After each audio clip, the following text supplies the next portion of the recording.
Good morning, good evening, good afternoon, and remember, context is everything. Media Network founder and CEO John Michael is reading another textbook. This is an American history textbook from the year 1940. This is before World War II, and the section that we're on here is titled Modern Cars, and Modern Roads. Modern meaning 1940. Year after year, the automobile was made better and cheaper. After year, the number of automobiles, buses, and auto trucks increased. This increased use of motor transportation made necessary better roads. Roads cost people of the United States over $2 billion each year. This is a very great sum of money. States and counties also build roads. Some roads are macadam. These roads use broken or crushed stone. Such roads are higher in the center so that the rain will drain off easily. Roads are sometimes made of asphalt. This is a hard substance, somewhat like tar.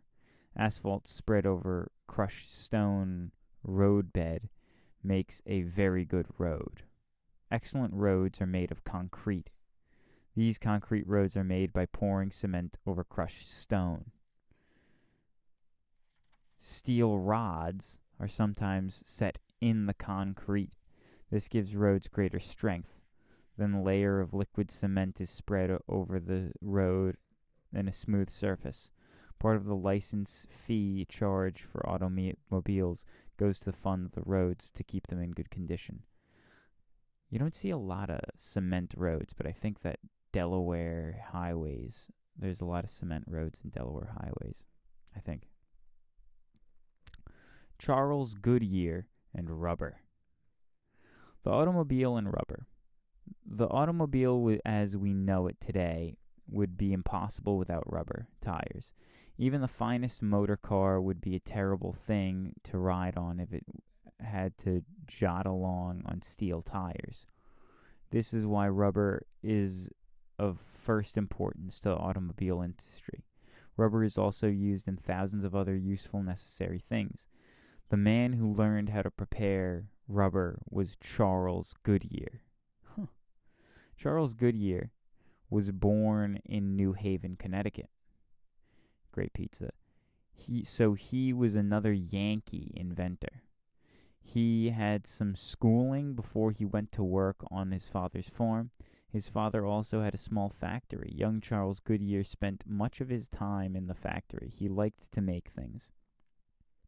He became interested in the study of rubber. This he made his life's work. India rubber. India rubber was the name given to rubber in Goodyear's day. As a matter of fact, it came not from India but from Brazil. Rubber is a milky liquid which comes from a rubber tree. This milky liquid flows just inside the bark of the tree. It is not the sap which carries the plant food to the tree. The rubber liquid is called latex. It becomes somewhat hard when dried or heated. India rubber in the early days was considered as a toy. It could be bought in a small chunk. It would bounce, and it was useful for rubbing out pencil marks. Water could not soak through rubber. There was a Scotch clothing maker named Macintosh. He wanted to make rainproof overcoats, so he tried to put thin sheets of rubber between the layers of cloth. His raincoats were called Macintoshes. Rubber was not really useful because it would often soften or melt. I don't get it. Goodyear's experiments. Goodyear set out to learn about rubber. He saw how useful it could be if it could be made to stand heat without melting. Other men were working at the same time on the same idea. Goodyear knew one of these men and even helped him in his experiments. The discovery of how to prepare rubber was Goodyear's own. The secret came to him by accident. If you're still listening here, please consider subscribing. Context is Everything Media Network, founder and CEO John Michael says thank you.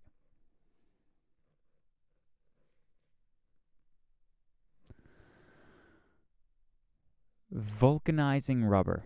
One cold day in the winter in 1839, Goodyear was staying in Woburn, Massachusetts. He was trying to discover the effect of heat on the mixture of rubber and sulfur. Goodyear carelessly dropped some of the mixture on a hot stove and was surprised to discover that the rubber became hard. In that instant, a great secret was discovered. Further experiments proved to him that rubber which is treated with sulfur before it is placed over heat will always harden. This is called vulcanizing rubber. The discovery made by Charles Goodyear resulted in a rubber product that had two fine qualities. It would wear well, and it was not greatly affected by temperature. Goodyear's fortunes. Goodyear had no money when he made his great discovery. While he carried on his experiments, his friends gave him money to keep him from starving. Before he died, Goodyear had taken out several patents and had discovered over 500 ways to use rubber. It was not until many years after Goodyear's death that rubber came to be very in heavy demand. The great growth of the automobile industry caused a great change in rubber production. The supply of wild rubber was uncertain and not large. Plantations for growing rubber were started. The Birdmen, the first flying machine. Oh, well, let's take a breath here after Goodyear. The first flying machine. The railroad train and the automobile gave quick transportation by land. The air was to become the next highway for rapid travel. Men had watched birds fly and often dreamed about flying themselves. The dream that someday men would be able to fly was realized early in the 20th century. Several inventors of flying machines reached a certain amount of success at about the same time. However, we think of the Wright brothers as the successful inventors of the airplane. The Wright brothers. A strange gift. Two brothers, Wilbur and Orville Wright, lived in Dayton, Ohio. Wilbur was 4 years older than his brother, but the two lads played together and liked the same sort of amusements. One day, their father came home with a present. He did not hand his gift to his boys. He hurled it into the air. It flew, and the boys were amazed. The bat. The boys watched the little machine as it fluttered about the room.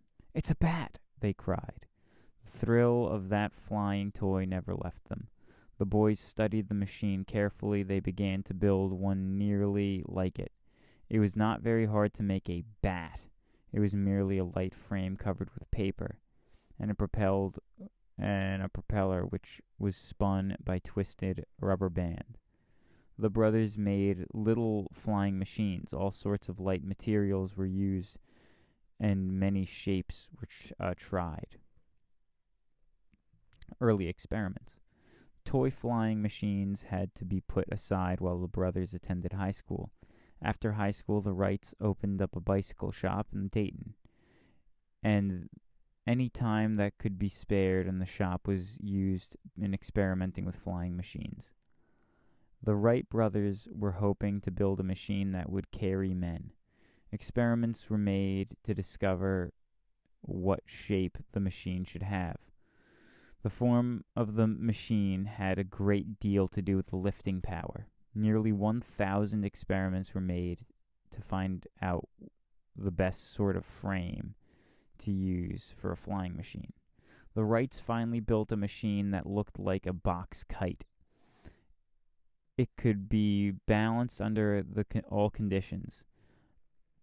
It could be rightened even when the wind shifted suddenly or when the balance of the machine was upset. The first flight. The next problem was to fit this frame with an engine, which would spin propellers and thus make the machine fly. A light but powerful engine was built for this purpose. At last it seemed that their hopes would be realized. The brothers made their first long flight on September of 1905. They traveled 6 miles from the starting point. This was indeed a wonderful 6-mile trip. They flew at the height of 100 feet. This flight was a turning point in transportation. The flight of the Wright brothers proved the possibility of aircraft as a carrier of people. These lads had really conquered the powerful force called gravity. This is the natural force that tends to attract all things to the earth. Soon others started experimenting with aeroplanes. Amazing progress began to be made in aviation. Progress in aviation. When the Great War broke out, all airplanes were used by both armies. Since the war, some extraordinary flights have been made. Daring birdmen have crossed the ocean. Commander Rich Bird succeeded in flying to the North Pole and later the South Pole. Perhaps the most thrilling flight was that made by airmail pilot Charles A. Lindbergh. He crossed the Atlantic Ocean alone in an airplane. The airmail is providing a great help to the merchant and banker who need to have their mail delivered quickly. Many travelers today, 1940, journey by airway where once they departed upon stage, railway, or steamboat. Europe, far China, South America, in fact, the whole world is now connected by aeroplane routes. The aeroplane has one great advantage over land routes. There's no right of way in the air. However, there are established routes between definite airports. The United States is bound by a network of airways which carry passengers, mail, and express packages.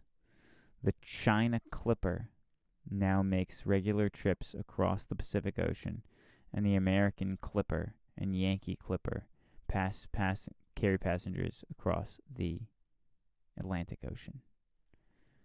What? Well, that's interesting. That's it. God bless. Goodbye.